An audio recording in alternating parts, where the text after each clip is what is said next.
बहुत समय पहले की बात है। उत्तर की ठिठुरन भरी सर्दियों में लिपटा हुआ एक छोटा सा गांव था, जहां हर सुबह कोहरे की चादर में ढकी होती थी। उसी गांव में मोहन नाम का एक किसान रहता था। मोहन बचपन से ही अनाथ था। जीवन ने उसे कम उम्र में ही संघर्ष करना सिखा दिया था। कुछ ही समय पहले उसका विवाह राधा से हुआ था। राधा न केवल अत्यंत सुंदर थी, बल्कि समझदार और मेहनती भी थी। मोहन की गरीबी ऐसी थी कि ठंड से बचने के लिए ढंग के कपड़े तक नसीब नहीं होते थे। फिर भी वह हिम्मत नहीं हारता था। सर्द हवाओं और पाले के बीच वह दूसरों के खेतों में मजदूरी करता, ताकि किसी तरह अपना और अपनी पत्नी का पेट पाल सके। उसी गांव में एक लालची और बेईमान जमींदार रहता था। उसका नाम था हरखू लाल सेठ। सर्दियों में जब गरीब लोग आग के पास सिमट कर बैठने को मजबूर होते थे, तब हरखू लाल सेठ उनकी मजबूरी का फायदा उठाता था। वह गांव के गरीब किसानों को अपने खेत जोतने के लिए देता, लेकिन बदले में उनसे इतना भारी लगान वसूलता कि ठंड में भी उनके माथे पर पसीना आ जाता। पहले वह अपने खेत ठेके पर देता, और जब पाले और सर्द हवाओं को सहते हुए किसान फसल उगा लेते, तब उनके सामने ढेर सारी कठोर शर्तें रख देता। ठंड से कांपते हाथों से किसान कागजों पर अंगूठा लगा देते, और हरखू लाल सेठ अपनी रजाई में बैठा अंगीठी की आंच तापते हुए उनकी मजबूरी पर मन ही मन मुस्कुराता रहता। सेठ जी, मानना पड़ेगा, आपके जैसा दिमाग पूरे इलाके में किसी के पास नहीं। लोग ठंड में कांपते रहते हैं और आप उसी ठंड से सोना कमा लेते हैं। अकल उसी को कहते हैं। बेईमानी नहीं, समझदारी है ये। मैं किसी को लूटता नहीं, बस उनकी नासमझी का सही इस्तेमाल करता हूं। जो खुद अपने हालात नहीं समझता, उसे समझाने की जिम्मेदारी मेरी थोड़े ही है। सच कहा सेठ जी, गांव वाले तो सीधे साधे नहीं, पूरे के पूरे मूर्ख हैं। कागज क्या होता है, शर्त क्या होती है, कुछ समझ ही नहीं आता उन्हें। अरे, उन्हें बस हल चलाना आता है, दिमाग चलाना उनके बस की बात नहीं। मैं तो कहता हूं, अगर भगवान ने उन्हें अकल देनी होती तो मुझे जमींदार क्यों बनाता। और गांव वाले बेचारे सोचते हैं कि आप उनका भला कर रहे हैं। सेठ जी, लोग कहते हैं आप बहुत चालाक हैं। चालाक नहीं, दूरदर्शी हूं। मैं आज उनकी मेहनत लिखवा लेता हूं, ताकि कल उनकी जमीन मेरी हो। यह हुनर है जो हर किसी के बस का नहीं। सेठ जी, आपकी जगह कोई और होता तो इतना आगे नहीं बढ़ पाता। हाँ, यही तो मजा है।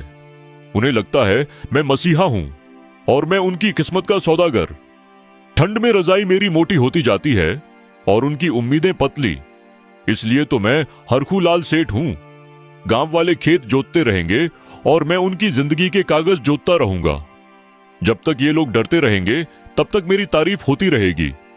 वाह सेठ जी, आपकी सोच ही आपको सबसे अलग बनाती है। अलग नहीं, ऊपर बनाती है। और ऊपर वही रहता है जो नीचे वालों का मजाक उड़ाना जानता हो।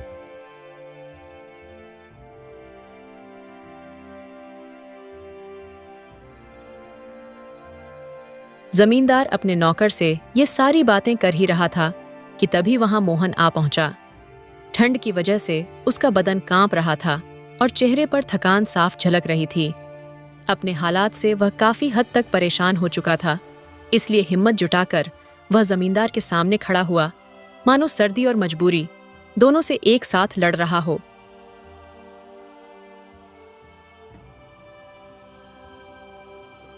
प्रणाम सेठ जी, मैं मोहन हूँ, इसी गांव का किसान। आपकी जमीन खेती के लिए ठेके पर चाहिए। मेहनत में कोई कमी नहीं रहेगी। जमीन दे सकता हूं, लेकिन साफ समझ लो, फसल आधी मेरी होगी और आधी तुम्हारी, तभी सौदा बनेगा। ये शर्त मुझे मंजूर है सेठ जी। सर्दी हो या धूप, खेत में पूरी लगन से जोतूंगा। याद रखना, अगर फसल खराब हुई तो जिम्मेदारी तुम्हारी ही मानी जाएगी। मुझे ये भी मंजूर है, बस मुझे एक मौका दे दीजिए। ठीक है, कल आकर कागजों पर अंगूठा लगा देना। जी सेठ जी, मैं समय पर आ जाऊंगा। जमींदार से कागजी कार्रवाई पूरी करने के बाद मोहन वहां से अपने घर लौट जाता है। कड़कती ठंड के बीच रात किसी तरह गुजारने के बाद अगले दिन सुबह वह सर्द हवा और धुंध को चीरता हुआ खेती करने के लिए अपने खेत में पहुंच जाता है।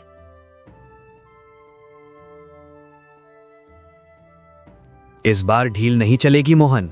आधी फसल ही मेरे हिस्से में आएगी तो मेहनत भी दोगुनी करनी होगी। ठंड, धुंध और पाला कुछ भी हो, खेत खाली नहीं छोड़ना है।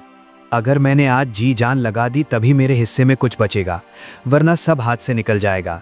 राधा की उम्मीदें और घर की ज़रूरतें इसी मिट्टी से जुड़ी हैं। मोहन अपने खेत पर दिन रात मेहनत करके काम करता है। कड़कती ठंड और पाले को सहते हुए समय आने पर उसके धान की फसल लहलहा उठती है।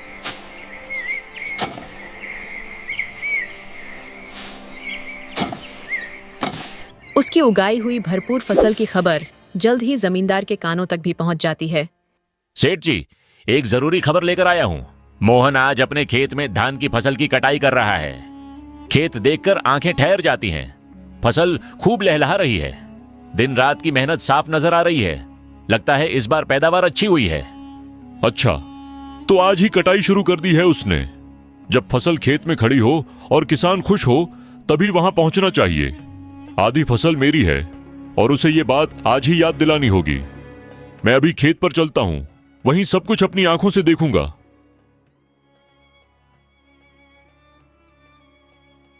ये फसल मेरी मेहनत की गवाही है। ठंड में सुन्न पड़ते हाथ, पाले से जलती सांसें और रात रात भर जागकर की गई मेहनत, सब कुछ इसी मिट्टी में मिला है। आधी फसल ही सही, लेकिन वो आधा हिस्सा मेरा हक है, मेरे पसीने से सींचा हुआ। मैंने इस खेत को जान दी है, तभी आज ये लहलहा रहा है। अगर मेरे हिस्से में ये आधा भी आ गया तो समझूंगा मेरी मेहनत जिंदा है और मेरी तकलीफ बेकार नहीं गई।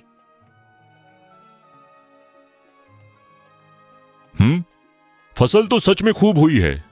खेत लहलहा रहा है, नजर हटती ही नहीं। ऐसी फसल हर किसी के नसीब में नहीं होती। लगता है इस जमीन ने इस बार अपना पूरा दम दिखा दिया। सेठ जी, ये फसल मेरी दिन रात की मेहनत का नतीजा है। ठंड में कांपते हाथों से मैंने इसे सींचा है। पाला पड़ा, हवा चली, फिर भी मैंने खेत नहीं छोड़ा। देखो मोहन, मेहनत अपनी जगह है, लेकिन जमीन की भी तो एक कीमत होती है। जैसा तय हुआ था, आधी फसल आपकी और आधी मेरी, बस वही चाहता हूँ। अच्छी फसल उसी हिस्से में होती है जहां मिट्टी मजबूत हो, और मजबूत मिट्टी मेरी जमीन में ही है। कागजों में भी यही लिखा है कि जमीन का हक पहले मालिक का होता है। सेठ जी, ये कैसी बात कर रहे हैं आप? मेहनत मैंने की है, हर कतार में मेरा पसीना लगा है। मैं नियमों से चलता हूं, भावनाओं से नहीं। अच्छी और सही फसल मैं अपने साथ ले जाऊंगा। जो हिस्सा खराब है, सड़ा हुआ है, वही तुम्हारे हिस्से में आएगा। यही जमीन का दस्तूर है। तो मेरी मेहनत का यही सिला है सेठ जी। बहुत बात हो गई, फसल ला दो और चलो। इतना कहकर जमींदार मोहन से सारे अच्छे आलू अपने साथ ले जाता है। कड़ाके की ठंड और पाले से जले हुए घास फूस और बेकार आलू वह मोहन के पास छोड़ देता है और खुद आराम से वहां से चला जाता है।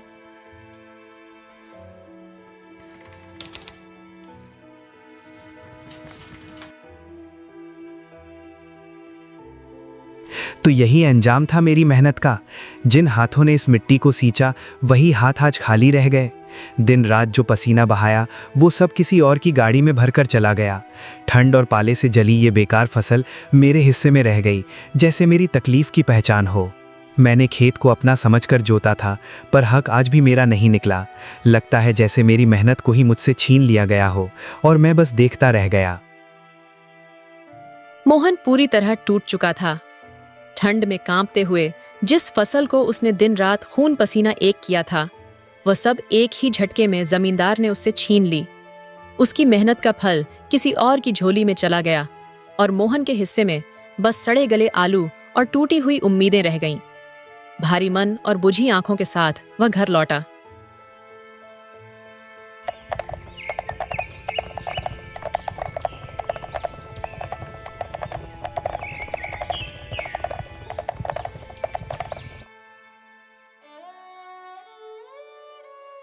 देह साथ नहीं दे रही। लगता है जैसे सारी ताकत वहीं खेत में छूट गई। जो हुआ उसे सोचकर मन और भारी हो जाता है। ऐसे आदमी को भगवान भी माफ नहीं करता। जिसने आपकी दिन रात की मेहनत देखी, उसी ने आंखों में धूल झोंक दी।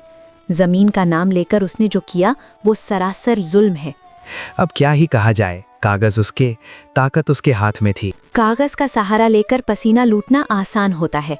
उसे शर्म नहीं आई कि ठंड में आप कैसे खेत में लगे रहे। अच्छे धान उठाकर चला गया और सड़ी फसल छोड़ गया। ऐसा आदमी इंसान कहलाने लायक नहीं। मन टूट गया है, मेहनत करके भी खाली रह जाना बहुत चुभता है। आप कमजोर मत पड़िए, जो उसने किया उसका हिसाब जरूर होगा। आज वो ताकतवर है इसलिए बोल रहा है, लेकिन सच्चाई ज्यादा दिन दबती नहीं। राधा एक बेहद समझदार और सुलझी हुई औरत थी।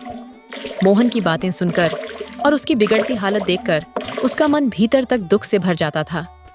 वह समझ गई थी कि यह केवल गरीबी की नहीं, बल्कि अन्याय से लड़ी जा रही एक ठंडी और कठोर जंग है। आपकी हालत मुझसे देखी नहीं जा रही। जो हुआ वो सिर्फ गरीबी नहीं, खुला अन्याय है।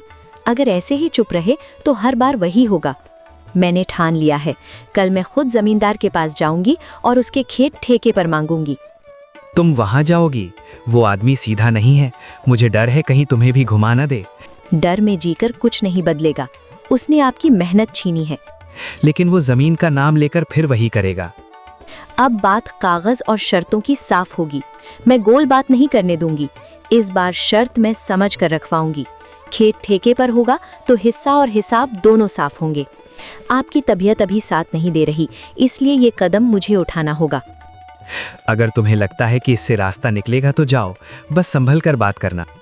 आप फिक्र मत कीजिए, मैं किसी झगड़े के लिए नहीं, अपने हक की बात करने जा रही हूँ। आज नहीं तो कल इस अन्याय का जवाब देना ही होगा। इतना सब देखकर और मन में ठान कर राधा कड़कती ठंड की परवाह किए बिना हरखू लाल सेठ के घर पहुंच जाती है।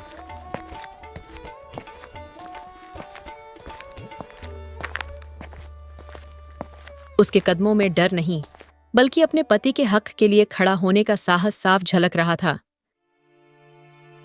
अरे मोहन की मेहरारू, तुम इस ठंड में यहाँ कैसे आना हुआ? मैं खेती के लिए जमीन ठेके पर मांगने आई हूँ। खेती? और वो भी तुम? ये काम नाजुक हाथों का नहीं होता।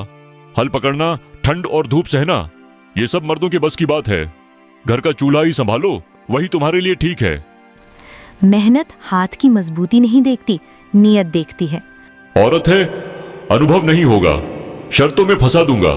मेहनत ये करेगी और फसल फिर मेरे ही हाथ आएगी।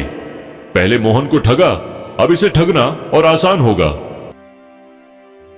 अगर इतना ही भरोसा है तो जमीन ठेके पर दे सकता हूं, लेकिन शर्तें मेरी होंगी और बाद में कोई शिकायत नहीं चलेगी। अगर शर्तें साफ हों तो मैं खेती कर सकती हूँ। ठीक है, कल कागज बनवा लेंगे। देखते हैं तुम्हारे नाजुक हाथ खेती क्या कमाल दिखाते हैं। ये भी गेहूं ही बोएगी जैसे बाकी किसान करते हैं। इसके पति ने भी वही किया था। मैं इसके सामने ऐसी शर्त रखूंगा कि पूरी की पूरी फसल मेरी हो जाए और इसके हिस्से में सिर्फ घास फूस आए। मेहनत ये करेगी लेकिन हाथ कुछ नहीं लगेगा और इसे समझ भी नहीं आएगा कि कब सब चला गया। देखो, शर्त बिल्कुल साफ रहेगी। जो भी फसल उगेगी नियम के अनुसार आधी तुम्हारी होगी और आधी मेरी। लेकिन बंटवारा ऐसे होगा कि ऊपर की फसल मेरी मानी जाएगी और नीचे की फसल तुम्हारे हिस्से में आएगी। बाद में कोई बहस या शिकायत नहीं चलेगी, क्योंकि यही शर्त कागजों में लिखी जाएगी। अगर यही आपकी शर्त है तो मुझे मंजूर है। आधी फसल आपकी और आधी मेरी, और ऊपर नीचे का बंटवारा भी जैसा आप कह रहे हैं वैसा ही होगा। शर्त साफ है, इसलिए मुझे कोई आपत्ति नहीं है। अगले ही दिन से राधा अपने पति के साथ खेतों में जुट जाती है। ठंडी हवा और धुंध भरी सुबहों के बीच दोनों कंधे से कंधा मिलाकर मेहनत करने लगते हैं। इस बार राधा ने गेहूं या आलू नहीं, बल्कि गाजर की फसल लगाने का फैसला किया था। समय बीतता गया और कुछ महीनों बाद खेत में लाल लाल गाजरें तैयार हो गईं। फसल इतनी अच्छी हुई कि ठंड में भी खेत मानो खुशियों से भर उठा। अब राधा और मोहन मिलकर मिट्टी से गाजर निकालने लगते हैं। उनकी मेहनत रंग ला चुकी थी, लेकिन जैसे ही इस फसल की खबर जमींदार हरखू लाल सेठ तक पहुंचती है, वह बिना देर किए उनके खेतों की ओर पहुंच जाता है। राधा, मुझे सब याद है। शर्त के मुताबिक ऊपर की फसल मेरी और नीचे की तुम्हारी। अब उसी हिसाब से बंटवारा होगा। मुझे भी हर शब्द अच्छे से याद है। आपने जो शर्त रखी थी वही मुझे मंजूर थी और वही आज भी है। इसमें कुछ बदला नहीं है। मालिक, ये औरत बहुत चालाक निकली। गेहूं नहीं बोया, गाजर बोई है। सारी फसल तो नीचे से निकलती है, ऊपर तो बस घास है। ये चाल चलकर सारी फसल अपने साथ ले जाएगी। तो ये सब जानबूझकर किया गया है? मुझे धोखा देने की सोची है तुमने? मैंने कोई धोखा नहीं दिया, वही किया जो शर्त में लिखा था। ऊपर की फसल आपकी है, वहाँ घास है, नीचे की फसल मेरी है और ये गाजरें हैं। आपने खुद कहा था, बाद में कोई शिकायत नहीं चलेगी। इस तरह राधा ने पूरे साहस और समझदारी के साथ जमींदार को मुंह तोड़ जवाब दिया। उसने साफ शब्दों में उसे समझा दिया कि इस बार उसकी चाल नहीं चलेगी। ठंडी हवा के बीच जब हरखू लाल सेठ अपनी शर्तें दोहराने लगा, तब राधा ने बिना घबराए खेत से निकली सारी ताज़ी गाजरें समेट लीं और उन्हें अपने साथ घर ले आई। जमींदार के हिस्से में उसने वहीं छोड़ा जो उसने पहले मोहन को दिया था, घास फूस और बेकार चीजें। यह देखकर हरखू लाल सेठ अवाक रह गया। सेठ जी, ये तो हद हो गई। आज तक किसी ने आपके साथ ऐसा करने की हिम्मत नहीं की। गांव भर में आपका नाम चलता है और आज मोहन की मेहरारू आपके सामने से सारी फसल समेट कर ले गई। लोगों ने देख लिया है, बातें फैलेंगी। अगर अभी चुप रहे तो सब आपको हल्का समझने लगेंगे। खून खोल रहा है मेरा। एक औरत ने मेरी ही शर्तों से मुझे मात दे दी। अभी तो चली गई, लेकिन आने दो, जब अगली बार जमीन लेने आएंगे ना, तब ऐसा सबक सिखाऊंगा कि उम्र भर याद रखेंगे। मेरी जमीन पर खड़े होकर मुझे ही नीचा दिखाने की कीमत चुकानी पड़ेगी, ये मैं पक्का करूंगा। कुछ दिनों बाद ठंड की तीखी हवा और धुंध से भरी सुबह में राधा एक बार फिर हिम्मत जुटाकर जमींदार के घर की ओर जाती है।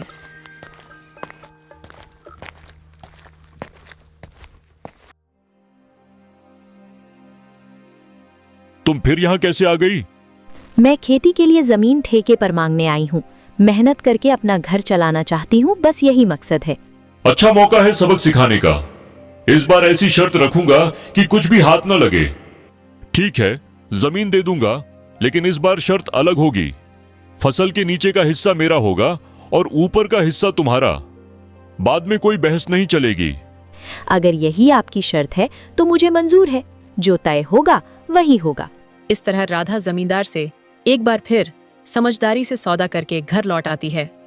ठंड का मौसम अब भी अपने पूरे जोर पर था, लेकिन राधा और मोहन के हौसले उससे कहीं ज्यादा मजबूत थे।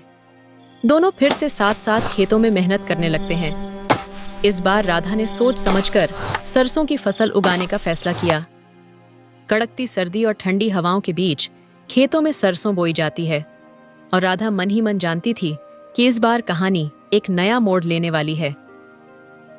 सरसों लहलहा रही है, मेरी मेहनत और समझ दोनों साथ दे रहे हैं। आने दो इस लालची सेठ को, तब उसे खुद समझ में आ जाएगा कि बेईमानी क्या होती है। अब तक उसने दूसरों की मेहनत से खेला है, लेकिन इस बार उसकी चाल उसी पर भारी पड़ेगी। मैंने जो बोया है उसका हिसाब सही वक्त पर होगा और इस बार न्याय मेरी मेहनत के साथ खड़ा होगा। कुछ दिनों बाद जमींदार फिर से राधा के खेत के पास आ पहुंचता है।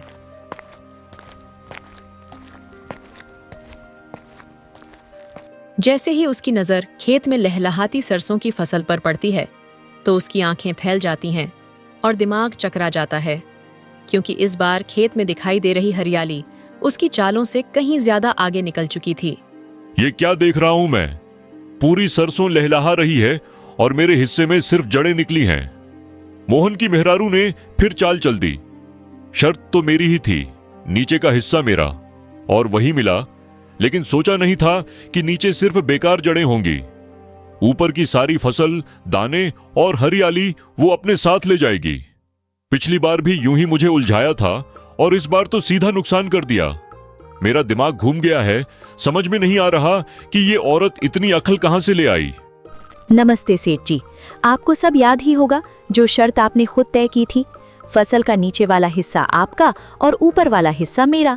मैंने उसी शर्त के अनुसार खेती की है। अब सरसों की ऊपर की हरियाली, फूल और दाने मेरे हिस्से में आते हैं। मैं अपना हक लेने आई थी और वही लेकर जा रही हूँ।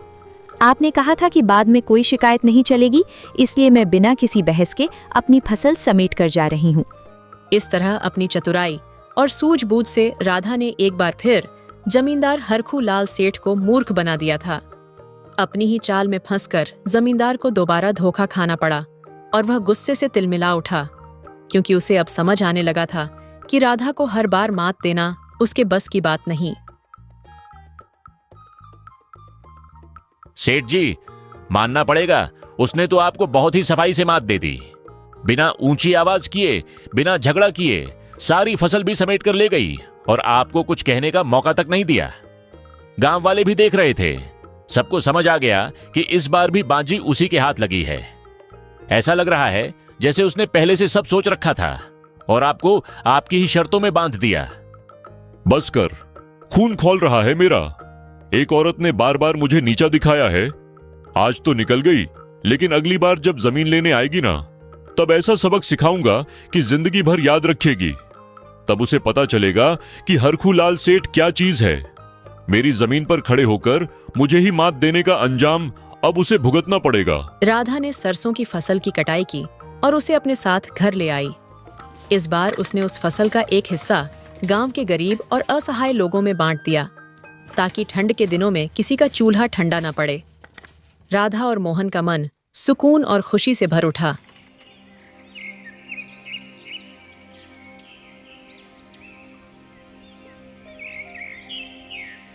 कुछ समय बीतने के बाद फिर से नई फसल बोने का वक्त आ पहुंचा था और दोनों एक बार फिर नए हौसले के साथ आगे बढ़ने को तैयार थे।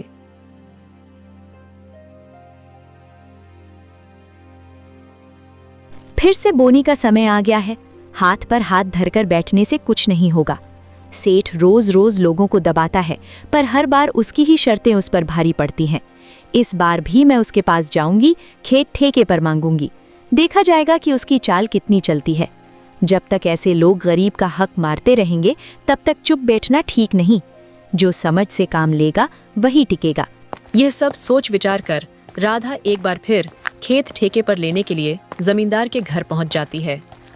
ठंडी हवा के बीच उसका मन पूरी तरह शांत और निश्चय से भरा हुआ था, क्योंकि अब वह जान चुकी थी कि समझदारी और हिम्मत के आगे हरखूलाल सेठ की चालें ज्यादा देर टिक नहीं सकती। फिर आ गई? शर्म नहीं आती बार बार मेरे सामने आने में? जितनी बार आई है उतनी बार मेरे सिर पर ही छड़ी है। अपना काम धंधा नहीं है क्या? गुस्सा करने से बात नहीं सुलझती सेठ जी। मैं कोई लड़ाई करने नहीं आई हूँ, मेहनत से खेती करने आई हूँ, जैसे हर किसान करता है। बहुत समझदार बनती है तू। ज्यादा अकल मत दिखा। चुपचाप अपना काम कर और यहाँ से चली जा। अगर जाने का ही मन होता तो यहाँ आती ही नहीं। मैं खेत ठेके पर लेने आई हूँ। साफ साफ बताइए, देना है या नहीं? अच्छा, अपने आप को बहुत होशियार समझती है ना? तो सुन, इस बार शर्त मेरी होगी। खेत में ऊपर का हिस्सा भी मेरा होगा और नीचे का हिस्सा भी मेरा। जो थोड़ा बहुत बचेगा वही तेरा। अगर मंजूर हो तो बोल, नहीं तो अभी निकल यहां से। लालची जमींदार की चालाकी भरी बातें सुनकर राधा बिना कोई बहस किए चुपचाप अपने घर लौट आती है। बाहर ठंडी हवा चल रही थी, लेकिन उसके भीतर विचारों की आंच तेज हो चुकी थी। वह एक बार फिर जमींदार को मात देने की नई तरकीब सोचने लगती है। इस बार उसने मन ही मन फैसला कर लिया था कि अब की बार वह कोई साधारण फसल नहीं, बल्कि गन्ने की फसल उगाएगी। ऐसी फसल जिसमें मेहनत भी है और समझदारी की जीत भी।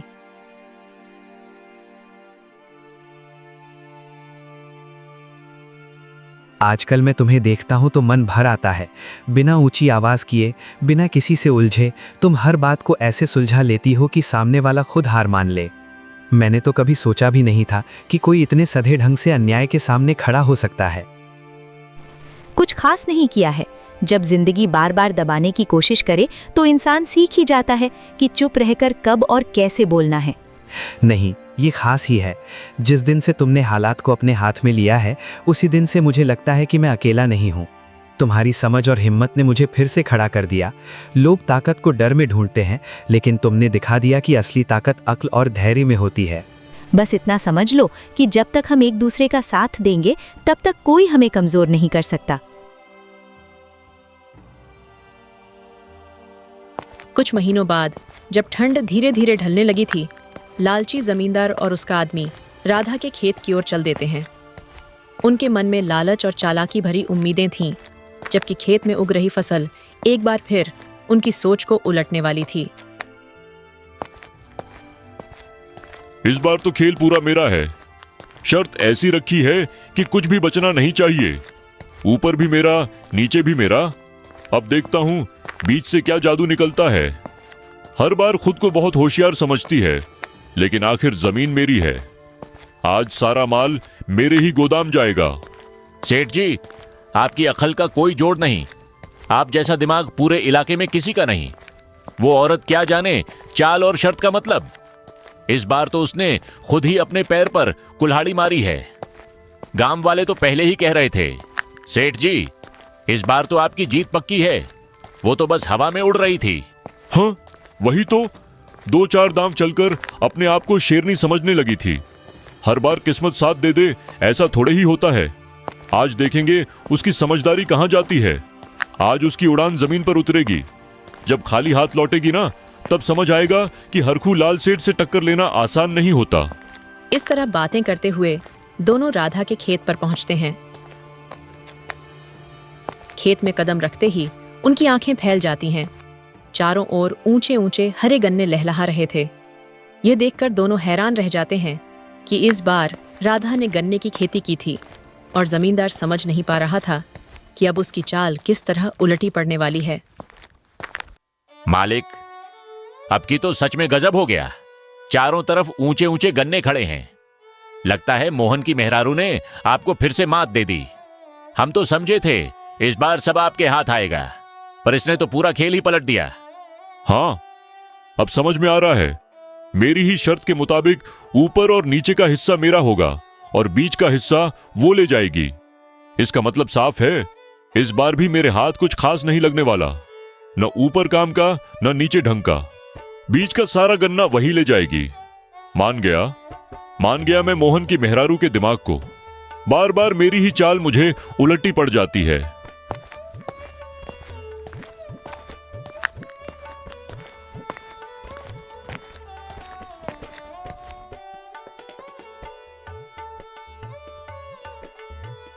अरे मालिक, आइए आइए, कैसे हैं आप दोनों?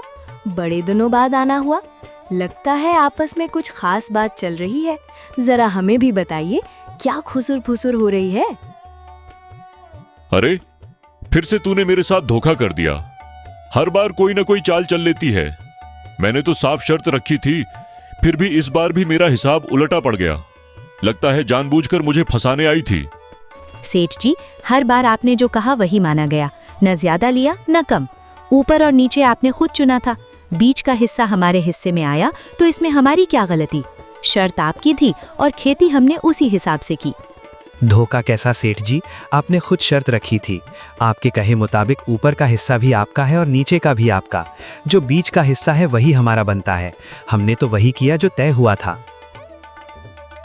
अरे, हमको मत सिखाओ बेईमानी और मक्कारी। सेठ जी, इन सब में तुम लोगों के बाप हैं, समझे? बहुत दिमाग चलाने लगे हो आजकल।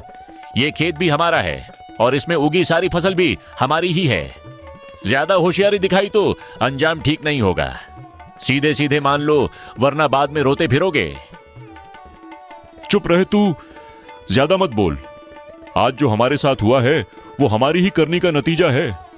बरसों तक दूसरों की मेहनत से खेलता रहा, चालाकी और बेईमानी को अक्ल समझ बैठा। आज मोहन और उसकी मेहरारू ने मिलकर वही दवा चखा दी। न उन्होंने झगड़ा किया, न ऊंची आवाज निकाली, फिर भी हमें सबक सिखा गए। अब समझ में आ रहा है कि धोखे की कमाई ज्यादा दिन नहीं टिकती। आज के बाद किसी के साथ चाल नहीं चलाऊंगा, न किसी का हक मारूंगा।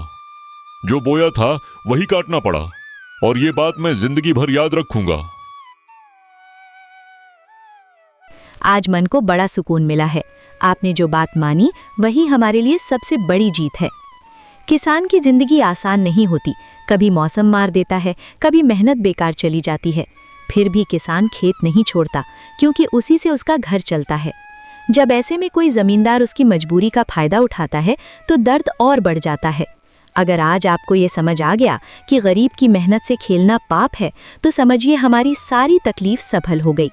हमें बदला नहीं चाहिए था, बस इंसाफ चाहिए था। इस तरह अपनी मेहनत, सूझबूझ और सच्चाई की ताकत से राधा ने लालची जमींदार को सही रास्ते पर आने के लिए मजबूर कर दिया। उसे पहली बार एहसास हुआ कि लालच से नहीं, बल्कि न्याय से ही इंसान बड़ा बनता है।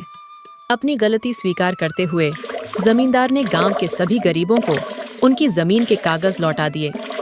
उस दिन के बाद गांव की तस्वीर ही बदल गई। लोग डर और बेबसी से मुक्त होकर खुशी खुशी अपना जीवन बिताने लगे। मेहनत का फल अब मेहनत कशों को मिलने लगा और फिर कभी किसी जमींदार ने उनका हक मारने की हिम्मत नहीं की। राधा और मोहन की कहानी गांव के लिए एक मिसाल बन गई कि समझदारी और हिम्मत से अन्याय को भी हराया जा सकता है।